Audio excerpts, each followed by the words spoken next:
நாட்டுக்கோழி குழம்பு. ஓகே. நல்லெண்ணெய் ஒரு 4 ஸ்பூன் ஊற்றிக்கிட்டு பட்டை பட்டை இலைலாம் எடுத்து வச்சுக்கோம்.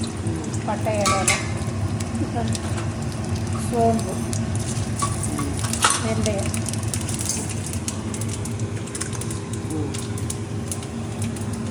நல்லா வெடிச்சதுக்கப்புறம் வெங்காயம்,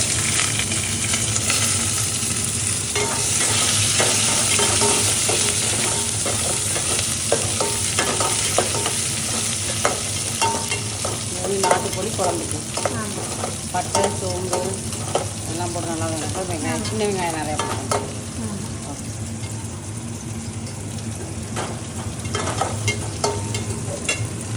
தக்காளி. ஓகே.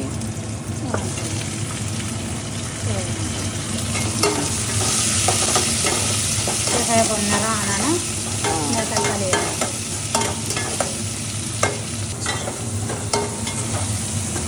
வெங்காயம்லாம் வதங்கிடுச்சு. அதனால கோழி கழுவி வச்சுக்கணும். அடுத்து சிக்கனு, நாட்டுக்கோழி இதை வந்து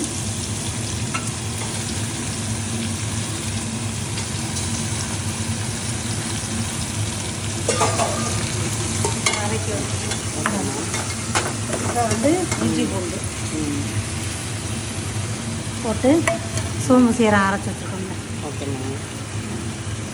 இஞ்சி பூண்டை போட்டுட்டு சோம்பு சீரகம் அரைச்சதையும் போட்டு இதோட நல்லா சாப்பிடணும். நல்லா வதக்கி விடணும்.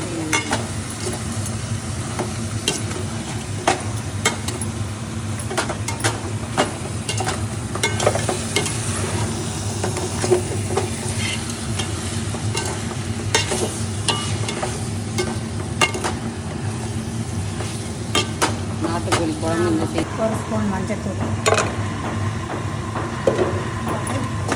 நல்லா கிளறி விட்டுக்கணும்.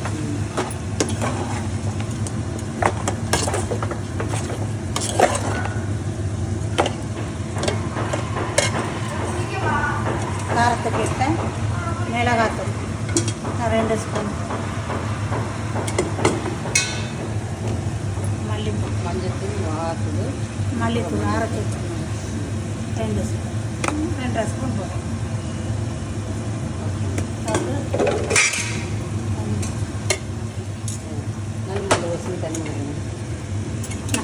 நல்லா அப்படியே வதக்கி விடணும்.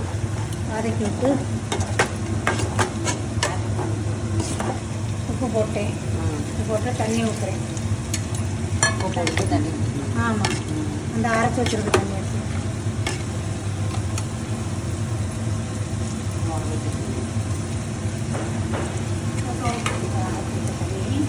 அம்மியில் அரைச்சி தண்ணி ஊற்றி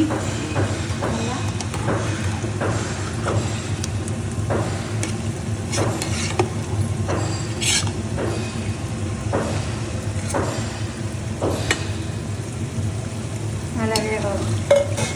அது வந்ததுக்கப்புறம் 2 சொட்டு நல்லெண்ணெய் ஊற்றி மிளகு சீரகத்தை போட்டு பூண்டை நச்சு போட்டு இறக்கி வச்சுட்டா நாட்டுக்கோழி ரெடி. நல்லா கொதிக்கும். ஆமாம்.